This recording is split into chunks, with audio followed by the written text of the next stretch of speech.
Part 2. Avoid these networking mistakes while you are networking. Now that you know what to do before your networking event, here's what to do while you're networking. Make sure you don't make any of these mistakes in order to make the most out of every networking occasion that you attend. Now, what's your main purpose for being there, right? It's not about you. It's about them. Think about that. You might get a little nervous and a little over anxious before any networking event, right? Hey, who doesn't? After all, you're about to meet a huge group of total strangers for the first time. For many people, they have a number of questions just running through their mind before such an event, such as, who will I meet? What will I say? Will they like me? Will I like them? Will I find the help I need? Will I find any business there for me? Can I be of any assistance to anybody and possibly get paid for it? Or I just don't know what to expect. With all those great questions and concerns, there's one important question that will answer all of your questions. Every time we go networking, if we were to think about this one thing in particular, this one particular question, just go in to every networking event with this one question. How can I help the people that I meet? Remove yourself from the equation, and before you know it, it gets pretty easy to meet people and talk to people. That question sets everything else on the right course to bring you and ensure things go your way and in your favor, not up front, but at the end. Give before you receive, right? So let's repeat that question. How can I help the people that I meet? That's the only question you should have when you walk through that door. Oh, I don't know anybody in here. I don't know what to expect. But I'm going to ask a couple questions to find out about who I'm in front of. Tell me what you do, and how can I help you? Wow. Great way, great attitude going into an event. Because let's check this out. Will they like me? Well, who doesn't like someone who offers to help them? You will have instant fans from folks who you offer to help. Well, will I find people who can help me? Well, who doesn't find people who can help them when you make an effort to be of service to people first? The old saying, help others get what they want, and they'll help you get what you want. The other question, will I meet anyone that I like there? Well, by focusing on the other person's needs, more like, 80-20, the 80-20 rule, you get a front row seat into listening to everything other people are saying and what they have to offer and what their needs are. Listen more, talk less. So 80% listen, 20% talk. By the end of that 5 to 10 minute conversation, you know everything you need to know to make a snap decision whether to go forward with that person or not. This is something you can't do if you're doing most of the talking. Here's another question. Will this event be worth my time? Well, you'll know with confidence if the event was worth it by how you turned everyone around to what you have to offer, which you did when you focused on their needs first. By asking questions, listening, cultivating more interest, filtering answers you receive from different people, it'll be a natural for you to deduce, is this event worth your time? Wow, this event turned out great. I scored a lot of new acquaintances. I made some new friends. I found some new clients. I got some great ideas for my own business. Wow. Remember, it is not about how many business cards you collect or the number of people in the room. It's about the quality of your leads that are generated from the event.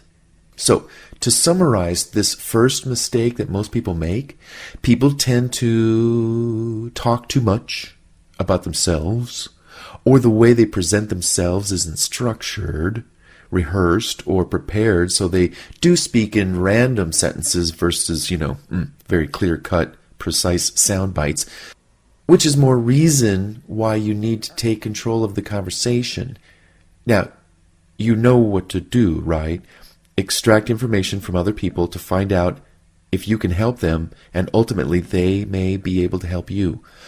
Even if we can't help someone, just by listening and showing genuine interest, you might make a new friend who would love to refer you to people he or she knows, who may be inspired to hear what you have to say and potentially buy whatever it is that you might be selling right there on the spot. You know, Noah has a good friend who always starts off his networking meetings by saying to everyone, be of service first. Ask people how you can help them or support them. We take that same approach to the maximum. The results? It's always a win-win situation for everyone. Who doesn't want that? Don't wait to build your network. Build it now so it's in place when you need it. This is a big mistake a lot of people make. Today is not soon enough to start building your network when you need a group of people to rely on for referrals and repeat business and business ideas and or recommendations on services and products to help you with your business or even your personal life, personal endeavors, hobbies. Don't wait to build your network until you need it. Start now. Manage it and keep your contacts fresh and growing. Call them every now and then. Check up on them. Get into the habit of calling people you haven't heard from in a while to maintain those contacts. Today, with Facebook and social media, it's even easier for you to follow up with your friends and your colleagues online and to send a nice message to them periodically. Sending out cards and e-cards to wish people a happy birthday, or even sending a card that requires a stamp, can make a great impression. It means that you took the time to write a note and you value the relationship. Seriously, who does that anymore? You'll stand out. Maintain an up-to-date database of contacts and stay in touch. Another networking mistake some people might think is a mistake per se, but bring your own name tag to the event. Most networking events rarely supply name tags. You pay at the door or online, you show up, you walk in, and you start meeting and greeting while introducing and reintroducing yourself to people over and over. Tip: create your own name tag with your own website, address on it, or a photo of you, or a product that you do or represent, or your book covers. If name tags aren't supplied, have your own to make it easy for people to know your name in seconds. You being the only person with a name tag also sets you apart from the rest of the crowd. Did you attend a networking event in the past where they gave you a really cool looking name tag? Hey, keep it for the next event. Otherwise, make your own and slip it in to the casing, the case that you put the name card in from the last event. If you do make your own, make a few name cards and always take them to events. Keep a couple in your briefcase or your purse when you might want to pull it out real quick. Also, be sure to include your title and your website address on it so people can ask, hey, thanks for telling me your website, and you didn't even have to tell me about it. I'm going to go write that down right now. Do you have a card? Because that's an intriguing domain name. I'm going to go there. Remember, this is a custom job, so your design is your own. Keep it simple, but keep it informative, keep it creative. Let it stand out. And what if you have a name tag from another event and they have their own event credential on it? Well, if you like, you can use their idea, but then create your own. So name tags, come with your own, customize it, have your title on there, your website address. You'll stand out from the crowd. That's a cool tip. And hey, do it. It's cool. Disconnect from tech. Here's a mistake people make. Disconnect from your electronics, at least to some extent, so that you can be at least 99% present with the people. How many people do you see at a networking event texting or checking their phone for voicemail messages and email? Virtually, Everyone's wrapped up, looking at their cell phone or there's some kind of device, and they're not engaged in networking at all. Don't you be that kind of person with your head buried in your phone when it should be up, looking around and eager to meet other networkers.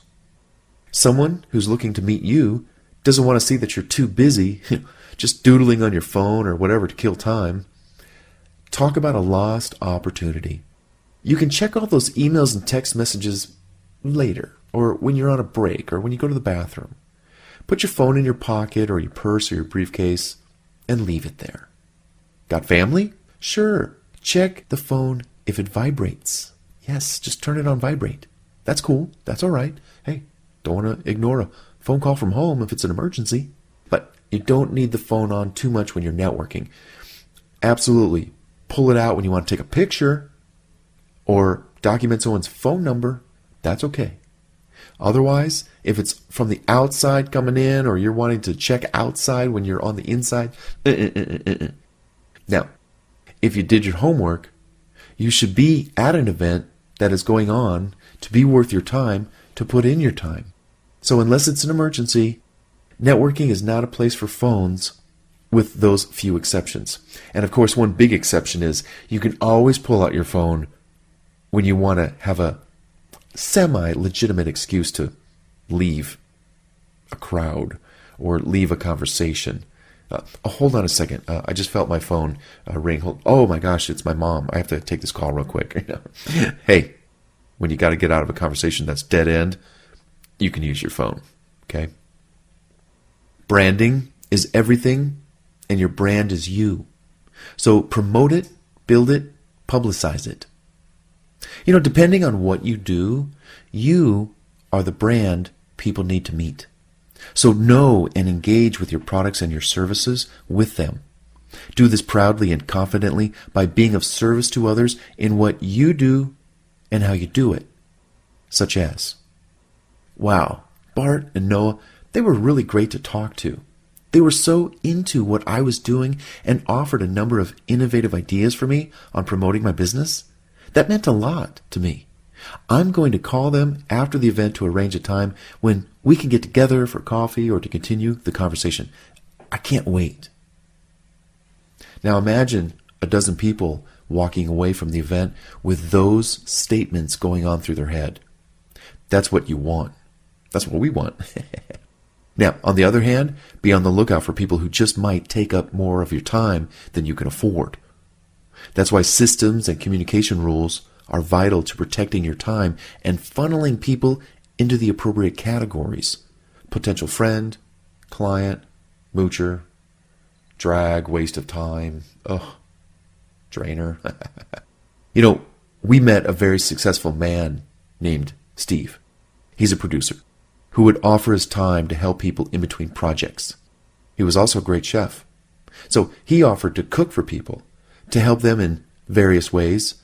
Someone even asked him to sponsor their book with a financial investment. It seemed there were more people who wound up taking advantage of him and didn't even offer to do anything for him in return. So just be mindful of these kinds of situations and the kind of offers that you put out there. You know what they say, help, but don't give away the farm, or something? Exactly.